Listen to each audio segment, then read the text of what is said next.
Hello one, my name is Digvijay. Welcome to Bollywood Premi. दोस्तों, Akshay Kumar and Arshad Warsi की picture jolly LLB 3 release हो गई है और काफ़ी टाइम बाद हमारे एक्सपर्ट नरेंद्र गुप्ता जी आए हुए हैं। सर, बहुत बहुत स्वागत है आपका ऑन बॉलीवुड प्रेमी। ओवरसीज़ घूम के आए, लव इन वियतनाम घूम के आए। सर, जान के लेंगे सुपर ऑनेस्टली कि इनको पिक्चर कैसी लगी है जॉली LLB 3। सर 3 से काफ़ी उम्मीदें थी क्योंकि जॉली LLB 1 जो 2013 में आई थी, 2017 में आई थी जॉली LLB 2, दोनों अच्छी फिल्में थी। उसके मुकाबले जॉली LLB 3 मुझे काफ़ी कमज़ोर लगी। जो बात 1 और 2 में थी वो इसमें मुझे मुश्किल से 10 या 15% नज़र आई। क्या मतलब, क्या हो गया सर? क्यों कमज़ोर लगी? कहानी कमज़ोर थी, प्लॉट कमज़ोर था, प्रीमाइस में मज़ा नहीं आया, क्या हुआ? हाँ, प्रीमाइस सबसे बड़ा बोल सकते हैं आप, बहुत कमज़ोर था। जॉली LLB 1 और 2 की सबसे बड़ी मजबूत और खासियत बात थी इसका कोर्ट रूम ड्रामा। बहुत स्ट्रॉन्ग कोर्ट रूम सीन थे। आपको लगता है कि वाकई ऐसे कोर्ट में हालात होते हैं, ऐसी जीरा होती है। लोगों ने बहुत एंजॉय किया था और वही इस फिल्म का सबसे बड़ा वीकेस्ट पॉइंट है। बहुत ही कमज़ोर तरीके से लिखे गए हैं कोर्ट रूम सीन। सिर्फ क्लाइमैक्स के कोर्ट रूम सीन छोड़ दें जहाँ अक्षय कुमार की बहुत ही बेहतरीन स्पीच है और लास्ट में जो कंक्लूड करते हैं अरशद वारसी। राम कपूर की स्पीच मुझे ज़रा भी अच्छी नहीं लगी। आधी इंग्लिश में वो क्या भाषण बोल रहे हैं, फ्रैंकली उनके भाषण पर तो मुझे नींद आ गई थी ऑनेस्टली। तो राम कपूर का कैरेक्टर काफ़ी वीक था। मुझे लगा कि शायद सरप्राइजिंगली वकील बोमन ईरानी नज़र आए, पार्ट 1 में थे। बाकी टीम पूरी पार्ट 1 और 2 से उठाई गई है। अक्षय कुमार की बीवी हुमा कुरैशी हो, अमृता राव हो, अरशद वारसी की बीवी की भूमिका में, लेकिन दोनों जूनियर आर्टिस्ट नज़र आई। मुश्किल से 1 या 2 सीन, वो भी बहुत ही ऑर्डिनरी, पता नहीं क्यों लिया गया उनसे। और जो आप सीमा विश्वास की बात करते हैं, सो जियो हॉरर शो की कोई भूतिया डरावनी बुढ़िया नज़र आ रही थी। कैसे सीन दिया उनको यार। अच्छा, थोड़ा इमोशनल बॉन्डिंग होना चाहिए था कि उनका पति मर चुका है, उनकी बहू ने सुसाइड कर ली है। वो इमोशनल एंगल मुझे मिसिंग नज़र आया। तो फिल्म में जो अच्छा खासा एंटरटेनमेंट होनी चाहिए, कॉमेडी होनी चाहिए, एक स्ट्रॉन्ग कोर्ट रूम ड्रामा होना चाहिए ना, वो पूरी तरह से मिसिंग था। और इसके लिए पूरी तरह से जिम्मेदार हैं इसके डायरेक्टर मिस्टर सुभाष कपूर। उन्होंने खुद उसकी स्टोरी लिखी है, स्क्रीन पे भी लिखा है, डायलॉग भी उन्हीं के हैं। तो काफ़ी हद तक गुड़ गोबर किया मिस्टर सुभाष कपूर ने।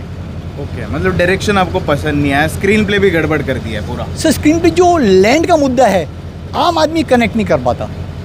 हाई कोर्ट से मैटर लोअर कोर्ट में गया। सौरभ शुक्ला लगे अच्छे हैं, एक्टिंग तीनों ने अच्छी की है, अरशद वारसी हो, अक्षय कुमार हो, सौरभ शुक्ला हो। लेकिन जब स्टोरी आपकी वीक होती है, स्क्रीन प्ले कमज़ोर होता है ना, तो अच्छा आर्टिस्ट बेचारा सो जाता है, कुछ नहीं कर सकता। सौरभ शुक्ला ने वही अपने पुराने अंदाज को दोहराया है जो उन्होंने पार्ट 1 में, पार्ट 2 में किया था, वही रिपीटेड डायलॉग्स। सुभाष कपूर कोई नया नहीं सोच पाए कि मैं नया कुछ दूँ। तो ये वीकेस्ट फ्रेंचाइज है जॉली LLB सीरीज़ की। सर ओके सर, गाने पिक्चर में कितने थे, कैसे लगे आपको? क्योंकि रिलीज़ तो किए थे इन्होंने यूट्यूब पे किए थे, वो यूट्यूब पे ही रिलीज़ होते हैं, उधर ही ख़त्म हो जाते हैं। म्यूज़िक सबसे कमज़ोर पक्ष है। अगेन कोई म्यूज़िक गाना हिट नहीं है, एक गाना बैकग्राउंड में बजता है लेकिन कोई अपीलिंग नहीं है। तो आम आदमी के लिए फ्रेंकली बहुत ही कम है इसके अंदर। ओपनिंग पिक्चर की लेके जाएगी बॉक्स ऑफिस पर 10+ की ओपनिंग बताई जा रही है। पिक्चर की कॉस्ट है 120 करोड़ प्लस। ओहो, ओके। जी हाँ, लेकिन अक्षय कुमार की डेफिनेटली फीस अगर पूरी कवर नहीं की होगी, क्योंकि वो बाकी चीज़ों में हिस्सा रखते हैं, OTT हो, सैटेलाइट वगैरह में, तो कॉस्ट तो काफ़ी ज़्यादा होगी। लेकिन 120 करोड़ बताया जा रहा है। मैसिव रिलीज़ है, एडवांस डिसेंट था, बहुत अच्छा नहीं था, 10 करोड़ प्लस जाएगा। लेकिन 75-100 करोड़ भी पिक्चर बिजनेस कर जाती है तो बहुत बड़ी बात होगी इस फिल्म के लिए। सर, शोज़ अराउंड 7-7.5 हज़ार शोज़ दिए हैं इसको, और एडवांस सर 2 करोड़ के ऊपर भी नहीं। एडवांस वही एडवांस कमज़ोर था, जबकि अच्छा होना चाहिए था। और इनका कल जैसे हमारे बात हुई थी, PVR और आइनॉक्स ने बुकिंग्स बंद कर दिए थे सर। और उनका बाद में मैटर ऐसा निकला कि VPF चार्जेस, पहले उन्होंने कहा था कि हम VPF चार्जेस नहीं लेंगे, वो तो लेते ही हैं, आइनॉक्स वालों लेते ही हैं सर। बाद में फिर बोल रहे हैं कि नहीं, हमको VPF चार्जेस चाहिए 3-3.5 करोड़ के। तो इसके लिए ये मसला हो सकता है। लेकिन कितनी बार क्या होता है कि प्रोग्रामिंग ना वेडनेसडे थर्सडे तक चलती है, क्योंकि जो पुरानी वीक की जो 6 की 6 फिल्में रिलीज़ हुई हैं लास्ट वीक में, उसमें जैपनीज़ फिल्म चली आपकी डेमन और दूसरी चली आपकी मिराई। बाकी हिंदी चारों फिल्मों ने बहुत ही खराब परफॉर्मेंस किया।